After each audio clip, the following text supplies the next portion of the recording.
ഈ നരേന്ദ്രമോദിയെ പ്രാകുന്ന എത്ര പേരുമാണ്? പിണറായി വിജയനെ പ്രാകുന്ന എത്ര പേരുമാണ്?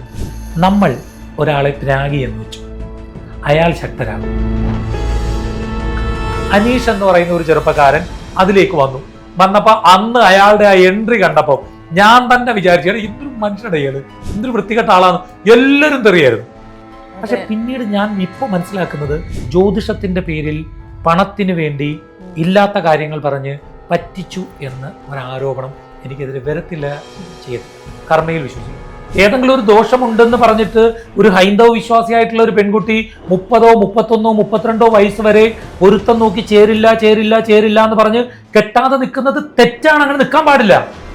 വിവാഹം നടത്താനാണ് പൊരുത്തം. വീണ്ടും ഞാൻ പറയുന്നു, വിവാഹം മുടക്കാനല്ല പൊരുത്തം. വീട് വെക്കാനാണ് വാസ്തു. വീട് പണി തടസ്സപ്പെടുത്താനല്ല വാസ്തു. നല്ലതിനു വേണ്ടി ഉണ്ടാക്കിയ സാധനത്തെ ഇപ്പൊ നിങ്ങൾ ക്രിസ്തുമത വിശ്വാസികളെ സംബന്ധിച്ചിടത്തോളം അച്ഛൻ ഇടപെടും, പള്ളി കമ്മിറ്റി ഇടപെടും. ഏതോ ഒരു ഡിവോഴ്സ് നടക്കണമെങ്കിലുള്ള കാര്യം. ഇസ്ലാം മത വിശ്വാസികളുടെ കാര്യത്തിൽ ജമാഅത്ത് മാരേജ് കോഴ്സുകളുണ്ട് ക്രിസ്ത്യാനികൾക്ക്. ഇവിടെ ഇങ്ങനെ സാധനമില്ല. ഇത് പറഞ്ഞു കൊടുക്കേണ്ടത് ആരാണ്? ഇപ്പൊ ഒരു പയ്യൻ സെറ്റാണ്, അവന് ഈ കുട്ടിയെ പോറ്റാനുള്ള കഴിവുണ്ട്, അവനിപ്പം ജാതിയും മതവും ഒക്കെ സംസാരിക്കുന്ന ഈ കാലത്ത് അതെല്ലാം ഈക്വലായിട്ട് വരുന്നുണ്ട്. അപ്പൊ മറ്റതിൽ ഇത്തിരി വിട്ടുവീഴ്ച ചെയ്യണമെന്നേ. ചെയ്തില്ലെങ്കിൽ പ്രശ്നമാണ്. ഒരു പെൺകുട്ടി ഏതെങ്കിലും ഒരു ദോഷമുണ്ടെന്ന് പറഞ്ഞിട്ട് ഒരു ഹൈന്ദവ വിശ്വാസിയായിട്ടുള്ള ഒരു പെൺകുട്ടി 30, 31, 32 വയസ്സ് വരെ പൊരുത്തം നോക്കി ചേരില്ല എന്ന് പറഞ്ഞ് കെട്ടാതെ നിൽക്കുന്നത് തെറ്റാണ്. അങ്ങനെ നിൽക്കാൻ പാടില്ല. അങ്ങനെ ആ കുട്ടിയെ പൊരുത്തം നോക്കി കൊള്ളില്ല എന്നൊരു ആചാര്യൻ പറഞ്ഞു നിർത്തുമ്പോൾ 31, 32 വയസ്സാവുമ്പോൾ ഇതിൽ വിശ്വാസമില്ല എന്ന് പറഞ്ഞിട്ട് ഒരു സഹോദര മതസ്ഥനായിട്ടുള്ള ഒരാൾ വന്ന് ആ കുട്ടീനെ കല്യാണം കഴിച്ചുകൊണ്ട് പോകുമ്പോൾ അന്നേരം അത് കുഴപ്പമാക്കുന്ന സമൂഹം ശരിയല്ല. നിങ്ങൾ ഇപ്പുറത്ത് ചിന്തിക്കൂ, ഇത്രയും നാൾ ആ കുട്ടിക്ക് ഒരു പൊരുത്തം നോക്കി കൊടുക്കാൻ ഉത്തമം എത്ര എണ്ണം വന്നിട്ടുണ്ടാവും? സാഡിസ്റ്റുകളാവരുത്. പൊരുത്തം എന്ന് പറയുന്നത് വിവാഹം നടത്താൻ വേണ്ടിയാണ്, മുടക്കാനല്ല. ഈ ചൊവ്വാദോഷം പോലുള്ള കാര്യങ്ങളോ? ചൊവ്വാദോഷമാണ് ഏറ്റവും കൂടുതൽ ജ്യോതിഷത്തെ വിമർശിക്കപ്പെടുന്ന ഒരു കാര്യം. ചൊവ്വാദോഷത്തെ പറ്റി ട്രോളുകൾ വരാറുണ്ട്. ചൊവ്വയിലെ ഇഷ്ടംപോലെ നിങ്ങളും കണ്ടിട്ടുണ്ടാവും. സത്യം പറഞ്ഞാൽ ഒത്തിരി പിള്ളേര് ചൊവ്വാദോഷം ഉണ്ടെന്ന് പറഞ്ഞിട്ട് കല്യാണം കഴിക്കാതൊക്കെ കല്യാണം അവരുടെ നടത്താതെ നിൽക്കുന്നുണ്ട്. ഈ ചൊവ്വാദോഷവും പറഞ്ഞ് നിന്നിട്ട് അവസാനം ചൊവ്വ വിശ്വാസം ഇല്ലെന്ന് പറഞ്ഞിട്ട് വേറെ വിശ്വാസികളായിട്ടുള്ള ആളുകൾ വന്ന് കല്യാണം കഴിച്ചുകൊണ്ടൊക്കെ പോയി ജീവിക്കുന്നുണ്ട്. ശരിക്കും മേഘ ഒരു കാര്യം മനസ്സിലാക്കൂ, നമ്മൾ ജ്യോതിഷം എന്ന് പറയുന്ന ഒരു ക്യാരക്ടർ സ്റ്റഡിയാണ് മേഘ. സ്വഭാവങ്ങൾ തമ്മിലുള്ള ഒരു പഠനമാണ്. ഒരാളുടെ ജാതകം എന്ന് പറയുന്നത് അയാളുടെ കംപ്ലീറ്റ് ക്യാരക്ടറാണ് അതിൽ പറയുന്നത്. 100% ഇന്നത്തെ കാലത്ത് അത് കറക്റ്റ് ആവണമെന്നില്ല. കാരണം ഒത്തിരി സ്വഭാവ രീതികളിൽ മാറ്റങ്ങൾ ഉണ്ടായിട്ടുണ്ട്. അപ്പൊ ഇന്ന സ്വഭാവ രീതിയിലുള്ള ആളുമായി യോജിക്കണം എന്നുള്ളതാണ് ജ്യോതിഷത്തിലെ പൊരുത്തം എന്ന് പറയുന്നത്. പൊരുത്ത ചിന്ത എന്ന് പറഞ്ഞാൽ ക്യാരക്ടറുകൾ തമ്മിലുള്ള യോജിപ്പാണ്. അപ്പൊ ചൊവ്വ 7 8 നിൽക്കുന്ന ഒരു പെൺകുട്ടിയെ സംബന്ധിച്ച് അവർ കുറച്ച് അഗ്രസീവായിട്ട് പെരുമാറുന്നവരായിരിക്കും, അവർ കുറച്ച് ഈഗോയിസ്റ്റുകളായിരിക്കും, അവർ കുറച്ച് ഇമോഷണൽ തിങ്കിങ് ഉള്ളവരായിരിക്കും. അങ്ങനെ കുറേ കാര്യങ്ങൾ അവരുടെ ക്യാരക്ടറിൽ പറയുന്നുണ്ട്. അവർക്ക് ചേരുന്ന ക്യാരക്ടർ എന്ന് പറയുന്നത് 7 ചൊവ്വയോ പാപഗ്രഹങ്ങളോ നിൽക്കുന്ന ഒരു പുരുഷൻ അത്രേ ഉള്ളൂ. അല്ലാതെ ഈ ചൊവ്വ എന്ന് പറയുന്നത് അങ്ങനെ വലിയ ദോഷം എന്നല്ല പറയുന്നത്. ഇനി നമ്മൾ ഇതിനെ ഡീപ്പായിട്ട് പഠിച്ചാൽ പലയിടത്തും ചൊവ്വാദോഷം ഇല്ലെന്ന്. ഇത് ഞാൻ പറഞ്ഞ പ്രശ്നം, ഇത് നോക്കി കൊടുക്കുന്ന ആളുകൾ ഈ കല്യാണം നടത്താതിരിക്കാനുള്ള സാഡിസ്റ്റുകളായി മാറുകയാണ്. എന്ത് ചെയ്യാൻ പറ്റും ഇതിൽ? വിവാഹം നടത്താനാണ് പൊരുത്തം. വീണ്ടും ഞാൻ പറയുന്നു, വിവാഹം മുടക്കാനല്ല പൊരുത്തം. വീട് വെക്കാനാണ് വാസ്തു. വീട് പണി തടസ്സപ്പെടുത്താനല്ല വാസ്തു. നല്ലതിനു വേണ്ടി ഉണ്ടാക്കിയ സാധനത്തെ തെറ്റായിട്ട് ഉപയോഗിക്കുമ്പോൾ അത് എതിർക്കുമ്പോൾ അതിനെ പോസിറ്റീവായിട്ട് എടുക്കണം. ഇത് നല്ലതിന് വേണ്ടിയല്ലേ പറയുന്നത്? ഒരാളെ കല്യാണം നടത്താൻ വേണ്ടിയാണ്. ഇന്ന് നമ്മൾ തമ്മിൽ ഇരിക്കുന്നതിന് മുമ്പ് ചാനലിൽ വന്നിട്ടൊരു കോളില് ഇതേ പ്രശ്നം. ഒരു കുട്ടിയുടെ കല്യാണം 32 വയസ്സായി, ഒരാൾ പാപദോഷം ഉണ്ടെന്ന് പറയുന്നു, ഒരാളില്ലെന്ന് പറയുന്നു. ഒരു പേരൻസിനെ സംബന്ധിച്ച് എന്തൊരു കൺഫ്യൂഷനാണിത്. എത്ര വേദന ഉണ്ടാക്കുന്ന കാര്യമാണ്. ന്യൂട്രൽ ആവണം. ശരിക്കും ജ്യോതിഷിയുടെ കടമ പൊരുത്തം നോക്കി കൊടുക്കൽ മാത്രമല്ല. പൊരുത്തം നോക്കരുതെന്നല്ല പറയുന്നത്.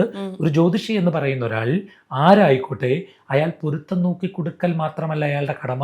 വിവാഹത്തിന് മുമ്പോ വിവാഹത്തിന് ശേഷമോ ഈ കുഞ്ഞുങ്ങളെ വിളിച്ചിരുത്തി ഇതാണ് വിവാഹ ജീവിതം എന്ന് പറഞ്ഞു കൊടുക്കേണ്ടവരാണ് ജ്യോതിഷികൾ.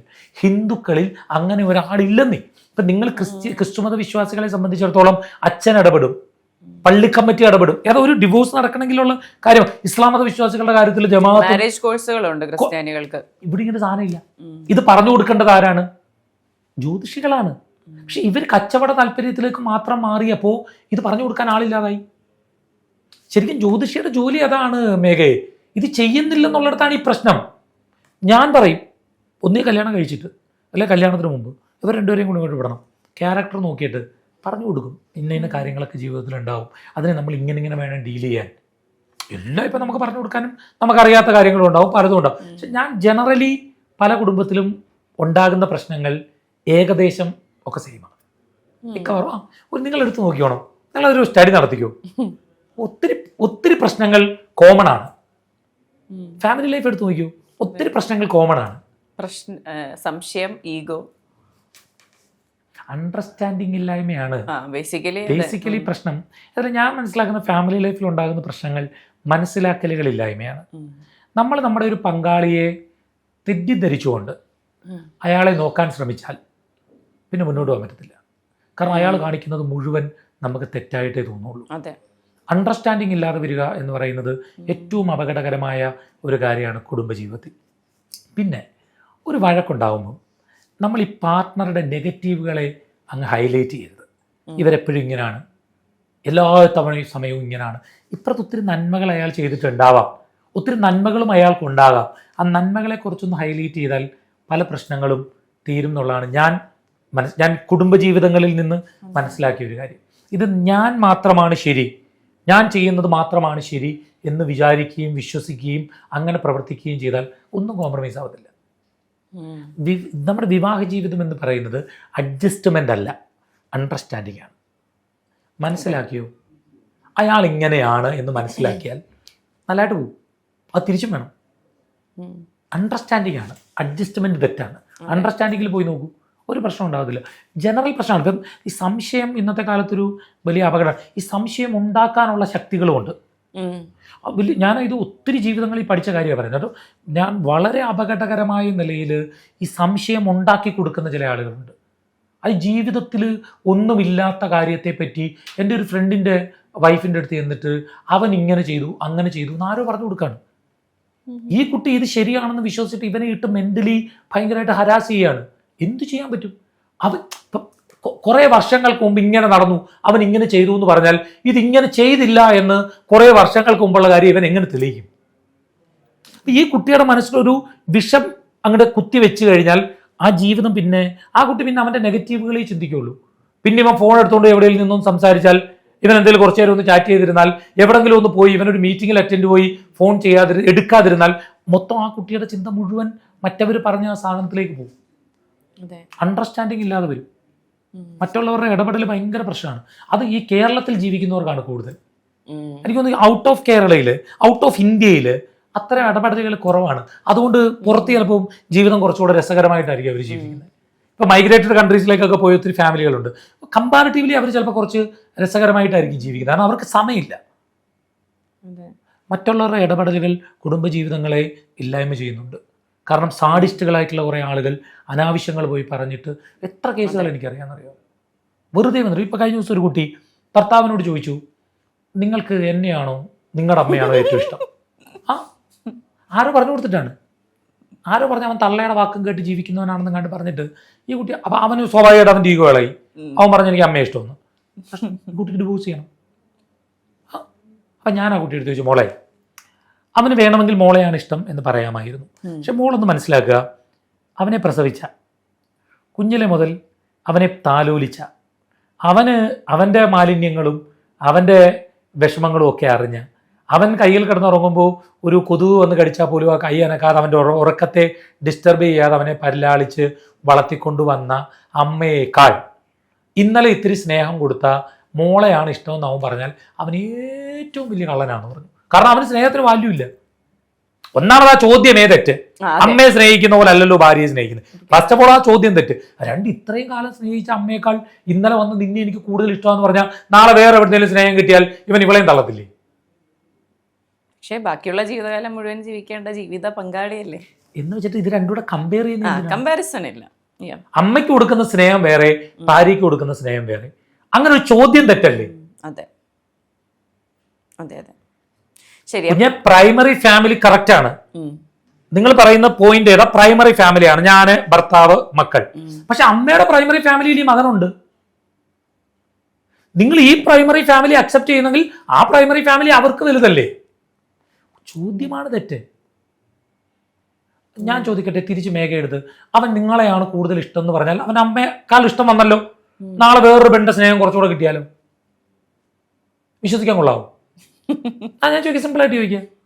ഇപ്പൊ നിങ്ങൾക്ക് വേറെ എല്ലാം ഉണ്ട്. ഫ്രണ്ട്ഷിപ്പ്, നിങ്ങളെ ചെറുതിലെ മുതൽ നിങ്ങളുടെ പഠിത്തത്തിൽ നിങ്ങളെ സപ്പോർട്ട് ചെയ്ത, നിങ്ങൾക്ക് പ്രതിസന്ധികൾ ഉണ്ടായപ്പോൾ നിങ്ങളുടെ കൂടെ നിന്ന, നിങ്ങളെ ഇങ്ങനെ പോണ വഴി അങ്ങനെ പോണ വഴി എന്ന് പറഞ്ഞ് നിങ്ങളെ സപ്പോർട്ട് ചെയ്ത് പിന്തുണച്ച് നിങ്ങളെ പഠിപ്പിച്ച് നിങ്ങളുടെ ജീവിതത്തിലെ നല്ലത് മാത്രം സ്വപ്നം കണ്ടു വന്ന ഒരു കൂട്ടുകാരി നാളെ വേറൊരു കൂട്ടുകാരിയെ കിട്ടിയപ്പോൾ ഇവളെ തള്ളിയിട്ട് അവളെ പിടിക്കുമ്പോൾ നിങ്ങൾക്ക് ആ സ്നേഹത്തിന് എന്ത് വാല്യൂ ഉള്ളത്? അവളെയും കൊണ്ടുപോകണം, ഇവളെയും കൊണ്ടുപോകണം, വേണ്ടേ? രണ്ട് സ്നേഹമാണെന്നേ. അമ്മയെ സ്നേഹിക്കുന്ന എന്ത്, ഭാര്യയെ സ്നേഹിക്കുന്ന എന്ത്, രണ്ടല്ലേ? ക്വസ്റ്റ്യൻ തെറ്റാണ്. ആ ചോദ്യത്തിന് ആവശ്യമില്ലാത്ത ചോദ്യമാണ്. ഇപ്പൊ ഒരു സന്തോഷമായിട്ട് ജീവിക്കുന്നുണ്ട് കേട്ടോ. പക്ഷെ അതേ പറയാം, ഇങ്ങനെയുള്ള ചില ആളുകൾ പറഞ്ഞു കൊടുത്തിട്ടുള്ള ക്വസ്റ്റ്യൻ വരും. ഒരു ജ്യോതിഷൻ എന്നുള്ള നിലയിൽ ഒരു ദിവസം ഫേസ് ചെയ്തേണ്ടി വരുന്ന ചോദ്യങ്ങൾ എന്ന് പറഞ്ഞാൽ രസകരമാണ്. ഒത്തിരി വെറൈറ്റീസ് ഓഫ് ക്വസ്റ്റ്യൻസ് ആണ്. അതെ. അപ്പോൾ ലിവ് ഇൻ റിലേഷൻഷിപ്പിനെ പറ്റി എന്താണ് അഭിപ്രായം? അവനവൻ്റെ ഇഷ്ടമല്ലേ, അവനവൻ്റെ ഇഷ്ടമാണ്. അത് ഈ മാരേജ് എന്ന് പറയുന്നത് എന്താണ്? നമ്മൾ ഉണ്ടാക്കിയെടുത്ത ഒരു കസ്റ്റമാണ്. നമ്മളൊരു വിഷയം താലി കെട്ടിയാൽ സെക്യൂർ ആണെന്ന് ചിന്തിച്ചാൽ വെറുതെ അല്ലേ? അങ്ങനെയില്ല. അപ്പം അത് ഒരു മനുഷ്യന്റെ വിശ്വാസമാണ്. അത് ചെയ്ത് നമ്മൾ ഡ്രസ്സ് ഇടുന്നത് പോലെയാണ് മേഘയെ. ഇപ്പൊ എനിക്ക് ഒട്ടും കംഫർട്ടബിൾ അല്ലാത്തൊരു ഡ്രസ്സ് ഇട്ടാൽ എനിക്ക് ഈ ഇന്റർവ്യൂവിൽ നിങ്ങളോട് ഇത്ര ഓപ്പൺ ആയിട്ട് എനിക്ക് എപ്പോഴും എന്റെ ശ്രദ്ധ മുഴുവൻ അയ്യോ ഇതിങ്ങനെ ഈ ഷർട്ട്, കാരണം അത് നമ്മുടെ ഒരു കോൺഫിഡൻസ് ആണ്. നമ്മളൊരു അമ്പലത്തിൽ വെച്ചിട്ട് താലി കെട്ടി നമ്മൾ നല്ല രീതിയിൽ ജീവിക്കും എന്നുള്ളത്. ഇപ്പം ലിവിങ് റിലേഷൻഷിപ്പിൽ അങ്ങനെ അടിയുണ്ടാക്കുന്നവരുണ്ട്, പോകുന്നവരുണ്ട്, കമ്മിറ്റ്മെന്റ് ഉള്ളവരുണ്ട്, കമ്മിറ്റ്മെന്റ് ഇല്ലാത്തവരുണ്ട്. അവരവരുടെ കാര്യം. പിന്നെ മറ്റതിൽ ഇടപെടാൻ ഒത്തിരി ആളുകൾ ഉണ്ടാവും. ഇതിൽ നമ്മുടെ ഇഷ്ടത്തിന് തീരുമാനിച്ചാണ് നീ നിന്റെ ഇഷ്ടത്തിന് ചെയ്തു. നേരത്തെ പറഞ്ഞതുപോലെ മൂന്നാമതൊരാൾ ഇടപെട്ടാൽ അതൊരു ബുദ്ധിമുട്ട് തന്നെയാണ്. ലിവിങ് റിലേഷൻഷിപ്പിൽ എന്തൊരു പ്രശ്നങ്ങൾ ഉണ്ടാക്കുന്നവരുണ്ട്, എന്തെല്ലാം വിഷയങ്ങൾ ഉണ്ടാക്കുന്നവരുണ്ട്. എല്ലാത്തിലും ഉണ്ട് മേഘ. ഇതിലിപ്പോ വിശ്വാസമുള്ളവരെന്നോ വിശ്വാസം ഇല്ലാത്തവരെന്നോ, അമ്പലത്തിൽ പോയി താലി കെട്ടിയവരെന്നോ അമ്പലത്തിൽ പോയി താലി കെട്ടാത്തവരെന്നോ ഒന്നുമില്ല. രണ്ടച്ഛൻ്റെ അമ്മയുടെ മക്കൾ, രണ്ട് സ്വഭാവ രീതിയിൽ വളർന്നു വന്നവർ, രണ്ടാഹാരത്തിന്റെ രുചി ഇഷ്ടപ്പെടുന്നവർ, രണ്ട് സ്മെല്ല് ഇഷ്ടപ്പെടുന്നവർ, രണ്ട് പ്രകൃതിയിൽ ജീവിച്ചവർ ഒന്നിച്ചു പോകുമ്പോൾ പ്രശ്നമുണ്ടായിരിക്കും. ഉറപ്പായിട്ടും, തർക്കമില്ലാത്ത കാര്യം. നമ്മൾ ഈ കഴിഞ്ഞ ബിഗ് ബോസിലൊക്കെ കണ്ടിരുന്നു, അനുമോൾ ഇങ്ങനെ പ്രാകുന്നു, അപ്പോൾ തന്നെ അടുത്ത ആൾ ഔട്ടാവുന്നു. അപ്പോൾ കുറെ പേര് സംസാരിച്ചു അനുമോളുടെ പ്രാക്കാണ് ഇത്തരത്തിൽ സംഭവത്തിന് കാരണമെന്നൊക്കെ. ശരിക്കും ഇങ്ങനത്തെ പ്രാക്കൊക്കെ ഫലിക്കാറുണ്ടോ? പ്രാക്ക് ഫലിക്കും, പ്രാക്ക് ദോഷം ഫലിക്കും. പക്ഷെ ഫലിക്കണമെങ്കിൽ അതിൻ്റെ കൂടെ ഒരു കാര്യം കൂടെ സംഭവിക്കണം. ഈ പ്രാഗി എന്ന് ആരെയാണോ പ്രാകേണ്ടത് അയാൾ അറിയണം ഇങ്ങനെ പ്രാഗിയിട്ടുണ്ട് എന്ന്. അറിഞ്ഞാലേ ഫലിക്കുള്ളൂ. അതെങ്ങനെയാണെന്ന് ഒരു ഉദാഹരണ സഹിതം പറഞ്ഞുതരാം. ഈ നമുക്കറിയാലോ, ഒരു ADM മരണപ്പെട്ടു. പത്തനംതിട്ട ജില്ലക്കാരനാണ്. കണ്ണൂരിരുന്ന സമയത്ത് അവിടെ ഉണ്ടായ ഒരു ഇഷ്യൂവിൽ അദ്ദേഹം മരണപ്പെട്ട. അതിന് അന്വേഷണം നടക്കുകയാണ്. യഥാർത്ഥത്തിൽ അതിന്റെ കുറ്റവാളികൾ ശിക്ഷിക്കപ്പെടട്ടെ. അദ്ദേഹത്തിനെ മെന്റലി ഹരാസ് ചെയ്തിട്ടുള്ളവരുണ്ടാവാം. എന്താണ് കാരണം എന്നുള്ളത് കണ്ടുപിടിക്കാൻ പറ്റുന്ന പല കാരണങ്ങളുണ്ട്. അതിൽ ഞാൻ മനസ്സിലാക്കിയ ഒരു കാരണം, ഞാൻ മനസ്സിലാക്കി നിങ്ങളോട് പറയുന്ന കാരണം അല്ല അതിന്റെ മെയിൻ കാരണം. പക്ഷെ മെയിൻ കാരണങ്ങളിൽ ഒന്ന് അതാണെന്ന് ഞാൻ ഇപ്പോഴും വിശ്വസിക്കുന്നുണ്ട്. ഒരുപക്ഷെ അവരുടെ വീട്ടുകാർക്ക്, ആ മരണപ്പെട്ടു പോയ അദ്ദേഹത്തിന്റെ വീട്ടുകാർക്ക് ഇപ്പം അവൈലബിൾ ആണ് അദ്ദേഹത്തിന്റെ ആ സാധനങ്ങൾ, അവർക്ക് ചെക്ക് ചെയ്ത് കണ്ടുപിടിക്കാവുന്ന ഒരു കാര്യമാണ് ഞാൻ ഈ പറയുന്നത്. മറ്റു കാര്യങ്ങളുണ്ട്, വലിയ കാര്യങ്ങളുണ്ട്. ഞാൻ പറയുന്ന ഒരു ചെറിയ കാര്യമാണ്, പക്ഷെ അത് ഏറ്റവും എഫക്റ്റീവ് ആയിട്ടുള്ള ഒരു കാരണങ്ങളിൽ ഒന്നാണ്. ജീവിതത്തിൽ ഒരിക്കൽ പോലും അദ്ദേഹത്തിന് ഒരു ഗുഡ് മോർണിംഗ് അയച്ചിട്ടില്ലാത്തവർ, ജീവിതത്തിൽ ഒരിക്കൽ പോലും ഹാപ്പി ഓണം അയച്ചിട്ടില്ലാത്തവർ, ഹാപ്പി ബർത്ത്ഡേ അയച്ചിട്ടില്ലാത്തവർ, പെരുന്നാൾ ആശംസ അയച്ചിട്ടില്ലാത്തവർ, ക്രിസ്മസ് വിഷസ് അറിയിച്ചിട്ടില്ലാത്തവർ, ന്യൂ ഇയർ വിഷസ് അറിയിച്ചിട്ടില്ലാത്ത എല്ലാ കോണ്ടാക്റ്റിലുള്ളവരും ഈ വാർത്തയുടെ ലിങ്ക് അദ്ദേഹത്തിന് അയച്ചു കൊടുത്തതാണ്. ഇത് റിപ്പീറ്റ് ചെയ്ത് കാണുക എന്ന് പറയുന്നത് ഒരാൾ അയച്ചു തരുമ്പോൾ ആ മനുഷ്യൻ അത്രയും മെന്റൽ സ്ട്രെസ്സാണ് ഉണ്ടാക്കുന്നത്. ഇത് നമ്മുടെ മലയാളികളുടെ ഏറ്റവും മോശമായിട്ടുള്ള ഒരു പ്രവണതയാണ്. മേഘയെ പറ്റി എവിടെയെങ്കിലും ഫേസ്ബുക്കിൽ ഒരു നെഗറ്റീവ് പോസ്റ്റ് വന്നു എന്ന് വിചാരിച്ചു, അത് മേഘ കാണുന്നത് വരെ മേഘ ഒരു പ്രശ്നവുമില്ല. വൺസ് നിങ്ങളത് കണ്ടാൽ നിങ്ങൾ മെന്റലി ഡൗൺ ആവും. നിങ്ങളെ പറ്റി ഞാനും ഇവര് രോഹിത്തും എല്ലാം കൊണ്ടിരുന്നൊരു കുറ്റം പറഞ്ഞെന്ന് വെച്ചു, നിങ്ങളത് കേട്ടില്ലെങ്കിലോ? നിങ്ങൾ വന്ന് ഞങ്ങളോട് വളരെ കൂളായിട്ട് പിന്നെയും വന്ന് കാര്യം പറയും, സന്തോഷത്തോടെ പോകും. നിങ്ങളിത് അറിഞ്ഞാലോ നിങ്ങൾക്ക് ഭയങ്കര മെന്റൽ സ്ട്രെസ് ആയിരിക്കും. എന്നാലും അവർ എന്നെ പറ്റി ഇങ്ങനെ പറഞ്ഞല്ലോ, ഇതൊക്കെ കാണിച്ചിട്ട്. അറിയുന്നതാണോ പ്രശ്നം? അറിഞ്ഞില്ലെങ്കിൽ എന്ത് പ്രശ്നമാണ്? നമ്മളെ പറ്റി എവിടൊക്കെ ഇരുന്ന് എല്ലാവരും എന്തെല്ലാം പ്രാകുന്നുണ്ടാവും, എന്തെല്ലാം പറയുന്നുണ്ടാവും. ഇത് അറിഞ്ഞില്ലെങ്കിൽ ഇതെങ്ങനെ നമ്മളെ എഫക്റ്റ് ചെയ്യും? സിമ്പിൾ കാര്യമല്ലേ? മേഘ കൊള്ളാത്ത ഒരാളാണ്, വൃത്തികെട്ട ആളാണെന്ന് ഞാനും രോഹിത്തും കൂടി ഇവിടെ ഇരുന്ന് പറഞ്ഞു. മേഘ അറിഞ്ഞില്ലെങ്കിൽ നിങ്ങൾക്ക് എന്താ പ്രശ്നം? എന്നാ നിങ്ങൾ അറിഞ്ഞാലോ? നിങ്ങൾക്കൊരു വിഷമം ഉണ്ടാകില്ലേ? ഇതിന് ഇപ്പൊ എന്നെ പറ്റി എവിടെങ്കിലും ഒരു പോസ്റ്റ് വരും, അത് ഇടയ്ക്കിടയ്ക്ക് വരുന്ന, എന്നെ പോയി അവിടെ മെൻഷൻ ചെയ്യും. എന്തിനാണ്? നമ്മളിത് കണ്ടില്ലെങ്കിലേ, ഞാൻ കുറെ കാലം കഴിയുമ്പോൾ വെറുതെ ഹാഷ്ടാഗ് അടിച്ച് ഹരിപത്രാണ് നോക്കുമ്പോൾ എവിടേക്കോ എന്നെ തെറി വിളിച്ചുള്ള പണ്ടത്തെ പോസ്റ്റുകൾ വരും. അതെനിക്ക് ഒരു എഫക്റ്റും ഉണ്ടാക്കത്തില്ല. അതേസമയം ആ പോസ്റ്റ് ഞാൻ അന്ന് കണ്ടിരുന്നെങ്കിലോ? പ്രശ്നം നമ്മളെ ഇത് അറിയിക്കുമ്പോൾ, ഇത് അറിയുമ്പോൾ എനിക്ക് അറിയാവുന്ന വലിയൊരാളുണ്ട്, ഇദ്ദേഹത്തിനെതിരെ ഭയങ്കര സൈബർ അറ്റാക്ക് അത് ഇതെന്നൊക്കെ പറയും. പക്ഷെ ഇദ്ദേഹം കൂളായിട്ട് കിടക്കും. എന്തോ കാര്യം അറിയോ? ഈ പുള്ളി സോഷ്യൽ മീഡിയയിലൊന്നുമില്ല. ഈ പുള്ളിക്ക് സൈബർ അറ്റാക്ക് തെറി വിളിക്കുന്നതെന്ന് അറിയുന്നില്ല. ഇത് ഇദ്ദേഹത്തോട് പോയി ഒരാൾ പറയുന്നില്ല. എത്ര രസം ആലോചിച്ച് നോക്ക്. ഇത് അറിയുന്നതാണ് പ്രശ്നം. ഇതാ നിങ്ങൾ ഈ സോഷ്യൽ മീഡിയ എടുത്ത് നോക്കൂ, പലരും അങ്ങോട്ടും ഇങ്ങോട്ടും അറ്റാക്ക് ചെയ്ത് പലരും വീഡിയോസ് ഇടുന്നു. അവർ പറയുന്ന ഒരു പോയിന്റ് ഇനി ശ്രദ്ധിച്ചു, എനിക്ക് പലരും ഇത് അയച്ചു തന്നു, പലരും ഇത് മെൻഷൻ ചെയ്തു. ഇതാണ് പ്രശ്നം. അതെ, അന്നേരം എന്താണ് തിരിച്ചു പറയാൻ തോന്നും. പലരും മെൻഷൻ ചെയ്തിട്ട് ദാ നോക്ക് നിങ്ങളെ കുറിച്ച് പറഞ്ഞേക്കുന്നു, ദാ നോക്ക് അപ്പൊ തിരിച്ചു പറയും. അപ്പൊ എന്ത് അയാളും അയാളുടെ സുഹൃത്തുക്കളോട് ഇങ്ങോട്ടടിക്കും. വലിയ പ്രശ്നം. പ്രാഗ് വലിക്കുന്നത് എങ്ങനെയാന്ന് വെച്ചാൽ പ്രാഗി എന്ന് അറിയണം മേഘയെ. ഇല്ലെങ്കിൽ പിന്നെ യൂസഫ് അലിയെ കുത്തിയിരുന്നങ്ങ് പ്രാഗിയെ പോലെ. പ്രാഗ് വലിക്കണമെങ്കിൽ പ്രാഗി എന്ന് അറിയണം. ഇല്ല എങ്ങനെ വലിക്കും, ഇതെങ്ങനെ അറിയും? പ്രാക്കിന്റെ വേറൊരു സാധനമാണ് ഇപ്പുറത്ത് പറഞ്ഞു. ഇവിടെ അടുത്ത് എനിക്കൊന്ന് പത്തനംതിട്ടയ്ക്ക് അടുത്ത് എവിടെയാണെന്നോ സ്ഥലം കൃത്യമായിട്ട് അറിയില്ല. മറ്റത്തമ്പലം എന്ന് പറഞ്ഞൊരു അമ്പലമുണ്ട്. പേര് മെൻഷൻ ചെയ്യുന്നതുകൊണ്ട് ബുദ്ധിമുട്ടുണ്ടോന്ന് അറിയില്ല. മറ്റത്തമ്പലം ഞങ്ങളുടെ അവിടെ ഉണ്ട്, പക്ഷെ അതെനിക്കറിയില്ല. അപ്പൊ അവിടെ ഇങ്ങനെ പ്രാക്ക് ആളെ മലയാളപ്പുഴ അമ്പലം, മറ്റത്തമ്പലം എന്നാണ് ഞാൻ കേട്ടിട്ടുള്ളത്. ഞാൻ അവിടെ ഒരു കല്യാണത്തിന് പോയിട്ടുണ്ട്. അപ്പൊ അവിടെ ഇങ്ങനെ ആളെ വെച്ച് പ്രാഗിക്കുക അങ്ങനെ ഒരു സംഭവമുണ്ട്. അപ്പൊ അവിടെ ശരിക്കും വെച്ചോ, അവിടെ പോയി പ്രാഗിന്ന് മേഘയെ അറിഞ്ഞാൽ പിന്നെ നാളെ മുതൽ കാല് തട്ടിയാലും പനി വന്നാലും ജലദോഷം വന്നാലും എല്ലാം പ്രാഗിലേക്ക് കണക്ട് ചെയ്യുന്നു. ഇല്ലെങ്കിൽ പിന്നെ എന്നാ പിന്നെ നമുക്ക് എതിർപ്പുള്ള ഒരാളെ എല്ലാവരും കൂടെ കുത്തിയിരുന്നൊക്കെ പ്രാഗിയെ പോരി. ഈ നരേന്ദ്രമോദിയെ പ്രാകുന്ന എത്ര പേര് കാണും? പിണറായി വിജയന്റെ പ്രാകുന്ന എത്ര പേര് കാണും? ഇതാണ് കാര്യം. പിന്നെ ഒരു കാര്യം കൂടെ ഞാൻ പറയാം. നമ്മൾ ഒരാളെ പ്രാഗി എന്ന് വെച്ചു, അയാൾ ശക്തരാകും. നമ്മൾ ഒരാളെ എപ്പോഴും പ്രാഗിയാൽ, അയാളെ പറ്റി നമ്മൾ എപ്പോഴും കുറ്റം പറഞ്ഞിരുന്നാൽ, നമ്മൾ അയാളെ എപ്പോഴും വിമർശിച്ചു കൊണ്ടിരുന്നാൽ അയാൾ ശക്തനാകും. അയാളെ പിന്നീട് ഇഷ്ടപ്പെട്ടു തുടങ്ങും ജനം. നിങ്ങൾ ആരോട് ഉദാഹരണം വേണമെങ്കിലും എടുത്തു വയ്ക്കൂ. ഒരാളെ നിരന്തരം പറഞ്ഞുകൊണ്ടിരുന്നാൽ കുറെ കാലം കഴിയുമ്പം നമ്മൾ മലയാളികളുടെ ഒരു കാര്യം, അയാളെ നമ്മൾ അറിയാണ്ട് ഇങ്ങനെ ഇഷ്ടപ്പെട്ട് വരും. മലയാളി എന്നല്ല, മനുഷ്യന്റെ മൊത്തത്തിലുള്ള ഒരു കാര്യമാണ്. നിരന്തരം വേട്ടയാടുന്ന ആളെ പിന്നീട് ഇഷ്ടപ്പെടുന്നു, ഉറപ്പാണത്. ഞാനിപ്പോ ബിഗ് ബോസിൽ തുടങ്ങിയതാണ്, പറയാം. ഞാൻ ആ ബിഗ് ബോസ് ആദ്യത്തെ എപ്പിസോഡ് കണ്ടു. ഞാൻ സ്ഥിരമായിട്ട് ബിഗ് ബോസ് കാണാറില്ല. ഞാൻ ചരിത്രത്തിൽ ഇന്ന് വരെ ബിഗ് ബോസ് TV-യിൽ കണ്ട ഒറ്റ എപ്പിസോഡേ ഉള്ളൂ, ഇത്തവണത്തെ ബിഗ് ബോസ് തുടങ്ങിയ എപ്പിസോഡ്. അത് എന്തുകൊണ്ടാന്ന് വെച്ചാൽ എൻ്റെ സുഹൃത്തുക്കള് പിന്നെ അപ്പാനിയും മറ്റേ മുൻഷി രഞ്ജിത്തും ഒക്കെ അതിൽ കയറുന്നതുകൊണ്ട്, പിന്നെ എനിക്കറിയാമായിരുന്നു ജിഷിനും കയറുമായിരുന്നു പിന്നീട്.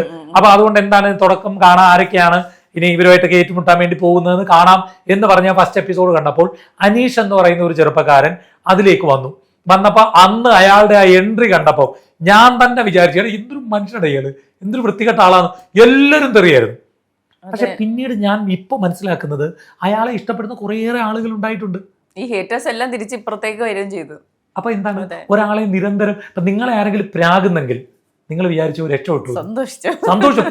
നിങ്ങൾ എന്നെ പ്രാകുന്നില്ലേ, ഒന്ന് പ്രാഗി കൂടെ എന്ന് ചോദിച്ചു. നിങ്ങളെ പ്രാഗിയാൽ നിങ്ങൾ ശക്തരാകും.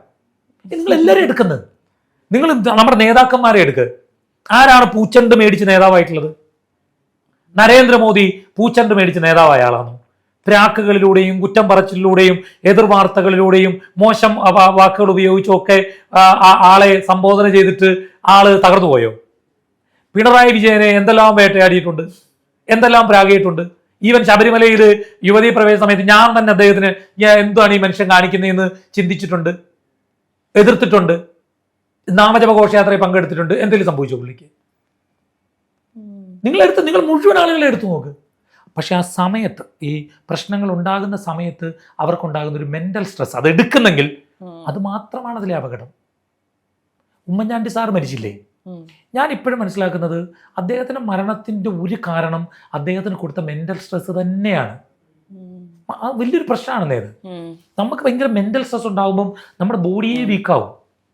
ഇല്ലെങ്കിൽ അത്രയ്ക്ക് സ്ട്രോങ് ആയിരിക്കണം നമ്മൾ, അത്രയ്ക്ക് മനസ്സിലും ഫിസിക്കലിയും നമ്മൾ സ്ട്രോങ് ആയിരിക്കണം. ഇപ്പം നമ്മൾ പറഞ്ഞു വന്ന വിഷയത്തിൽ നിങ്ങൾ ശ്രദ്ധിച്ചോ, അവരുടെ വീട്ടുകാരെടുത്ത് നോക്കിയാൽ വെറുതെ അനാവശ്യം എവിടെങ്കിലും നമ്മളെ എവിടെയെങ്കിലും പറഞ്ഞാൽ നമ്മളെ പോയി മെൻഷൻ ചെയ്യുക, അത് ഉടനെ സ്ക്രീൻഷോട്ട് എടുത്തിട്ട് നമുക്ക് അയച്ചു തരിക. എന്തിനാന്ന് എനിക്ക് മനസ്സിലായിട്ടില്ല. നമുക്ക് ഏതെങ്കിലും തരത്തിലുള്ള പ്രയോജനമുണ്ടോ നമ്മളെ ഒരു തെറി വിളിച്ചത് കണ്ടിട്ട്? വിഷമിക്കുള്ളൂ. ശരിയാണ്. അതാ മേഘ. ഇപ്പൊ മേഘയെ പറ്റി എവിടെയെങ്കിലും ആരെങ്കിലും പറഞ്ഞു, മേഘ ഇപ്പൊ നമ്മളിത് സംസാരിക്കുന്ന സമയത്ത് എവിടെങ്കിലും ഒരാൾ മേഘയെ പറ്റി എന്തോ പറഞ്ഞു, നമ്മൾ അറിയുന്നില്ലേ? ഇന്നാ ഒരാൾ വിളിച്ചിട്ട് അടി മേഘേ നിന്നെ നാളെ ഇവിടെ ഇരുന്ന് കുറെ പേര് ഇങ്ങനെ നീ പറഞ്ഞടി എന്ന് പറഞ്ഞാൽ കേൾക്കുമ്പോൾ ഒരു ബുദ്ധിമുട്ടുണ്ട്. പിന്നെ നമുക്ക് ഇവരെ കാണുമ്പോൾ ഇത് ചിന്തിക്കുമ്പോൾ നമുക്ക് ഇതിങ്ങനെ തികട്ടി വരും. എന്തൊരു മെന്റൽ സ്ട്രെസ് ആയിരിക്കും നമുക്ക് ഉണ്ടാക്കുന്നത്. ഇങ്ങനെയാണ് ഇത് വലിക്കുന്നത്. അതെ. അപ്പോൾ കർമ്മയിൽ വിശ്വസിക്കുന്നു? തീർച്ചയായിട്ടും വിശ്വസിക്കുന്നുണ്ട്. നല്ല പ്രവൃത്തി ചെയ്യുക. കർമ്മയിൽ വിശ്വസിക്കുന്നുണ്ട്. ഞാൻ ഇപ്പോഴും വിശ്വസിക്കുന്നതും ഞാൻ പ്രവർത്തിക്കുന്നതും എൻ്റെ കർമ്മത്തിലാണ്. എനിക്കെതിരെ പല തെറികളും സൈബർ അറ്റാക്ക് വരും. പക്ഷെ ഞാൻ ഒരാളെ ജ്യോതിഷത്തിന്റെ പേരിൽ പണത്തിന് വേണ്ടി ഇല്ലാത്ത കാര്യങ്ങൾ പറഞ്ഞ് പറ്റിച്ചു എന്ന് ഒരാരോപണം എനിക്കെതിരെ വരത്തില്ല മേഘെ. ഞാൻ ഒരു ദിവസം 20-30 ആളുകളെയൊക്കെ കാണുന്ന ആളാണ്. സിമ്പിളായിട്ട് അത് വരാനുള്ള സാധ്യതയുള്ള ആളാണ്. ചെയ്യത്തില്ല. കർമ്മയിൽ വിശ്വസിക്കുന്ന ഹരി പത്തനാപുരം എന്ന വ്യക്തി ഒരുപാട് ഈ ജ്യോതിഷം പറഞ്ഞ് ഒരുപാട് പൈസ ഉണ്ടാക്കുന്നു എന്നാണ് എല്ലാവരും പറയുന്നത്. ഇതിൽ സത്യമുണ്ടോ? ഉണ്ടാക്കാൻ പറ്റുന്ന ഒരു ഫീൽഡാണ്. അതെ, തീർച്ചയായിട്ടും ഉണ്ടാക്കാൻ പറ്റുന്ന ഫീൽഡാണ്.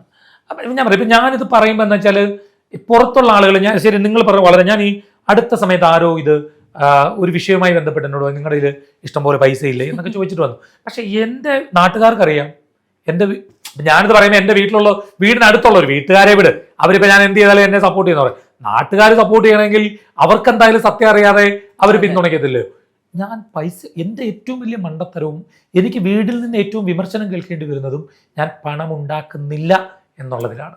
എനിക്ക് ഇപ്പം ഈ പറഞ്ഞ കാര്യങ്ങളൊക്കെ പറയാതിരിക്കുന്നതാണ് എനിക്ക് സാമ്പത്തിക നേട്ടം. ഇത് പറയാതിരിക്കുന്നതാണ് എനിക്ക് നേട്ടം. പറയുന്നത് എനിക്ക് നഷ്ടമാണ് മേഘയെ. മനസ്സിലായോ? പിന്നെ നിങ്ങളുടെ നാക്ക് പൊന്നായിരിക്കട്ടെ, എന്തെങ്കിലും നല്ല സമ്പന്നനായി മാറി. അപ്പോൾ വളരെ രസകരമായ ഒരു സംവാദമായിരുന്നു. ഒരുപാട് കാര്യങ്ങൾ സംസാരിച്ചു. എനിക്ക് വളരെ പോസിറ്റീവായിട്ട് തോന്നി. എന്തായാലും ചർച്ചയിൽ പങ്കെടുത്തതിന് നന്ദി. Thank you.